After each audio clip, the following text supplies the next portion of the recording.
साड़ी पहने, बिखरे बाल और आंखें बिल्कुल अजीब सी। मैं समझ गया यही वो बार की बात है। गांव के बाहर एक पुराना खंडर था, पुराना बना हुआ मकान था। लोग वहां पर उसको कहते थे कि यहाँ एक भूतनी रहती है जो रात को रोती है, और जो भी उसके पास गया कभी वापस नहीं आया। लेकिन मुझे इन बातों पर यकीन नहीं था, क्योंकि माँ बहुत बीमार थी। डॉक्टर ने जवाब दे दिया था।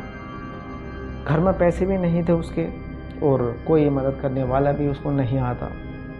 एक रात जब वो इस बात को सोचकर टूट रहा था, उसे लग रहा था मेरे पास कहीं से पैसे का जुगाड़ नहीं है, अब मैं क्या करूं।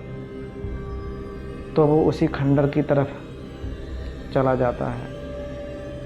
जब वहाँ जाता है तो हवा बिल्कुल ठंडी चल रही थी और पेड़ हिल रहे थे, और दूर से किसी को रोने की भी आवाज़ आ रही थी। राहुल के कदम कांप भी रहे थे,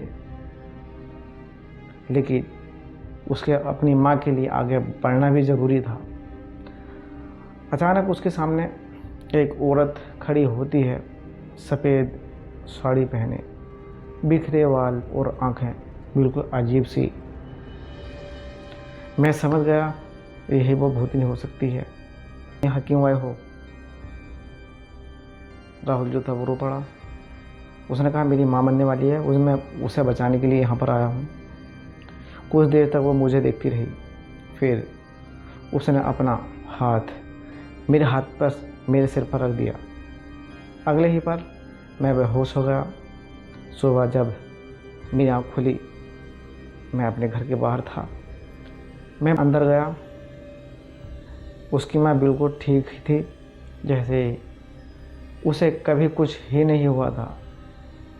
वो बहुत खुश हो गया था, लेकिन अंदर से एक डर भी था। उस रात मैं फिर खंडर गया। वो औरत फिर मिली, लेकिन इस बार वो कमज़ोर लग रही थी। राहुल ने पूछा, अब आपने मेरी माँ को कैसे ठीक किया? वो हल्की से मुस्कुराई। हर चीज़ की कीमत होती है। मैं घबरा गया, कौन सी कीमत हो सकती है?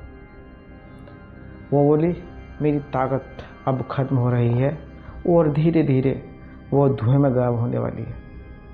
गांव वाले आज भी उसे भूतनी कहते हैं, लेकिन मैं जानता हूँ सच क्या है। वो भूतनी नहीं थी, मेरे लिए एक हमदर्द थी।